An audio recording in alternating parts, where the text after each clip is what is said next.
ఇప్పుడే పుష్ప చెప్తుంది, అన్నా నేను చాలా ఊళ్ళల్లో తిరిగి వస్తున్నాను మొన్న 21 నుంచి. ఊళ్ళల్లో కూడా ప్లాస్టిక్ పువ్వులు పెట్టి చేస్తున్నారన్నా, కానీ మీరు అన్ని ఇక్కడ ఇవి మన గునుగు పువ్వులు ఎక్కడ దొరకట్లేదు, కానీ గునుగు పువ్వులు కూడా పెట్టి చేశారు మీ కాలేజీలో అని చెప్తూ ఉంది పుష్ప.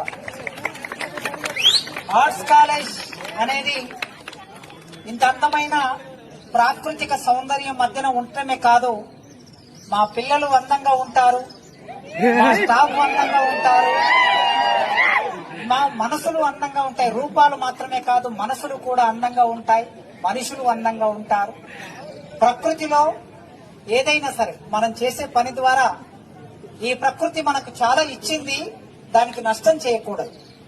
ఆ నష్టం చేయకూడదనే ఒక విధంగా నాన్ టీచింగ్, టీచింగ్ అందరికీ ఉన్నది. ఈ కార్యక్రమం చూడడానికి కూడా చాలా మంది వేరే కాలేజీల నుంచి వచ్చారు. ఆ క్రమంలో ఇవాళ ఈ కార్యక్రమం ఇంత పెద్ద ఎత్తున జరుగుతున్నది.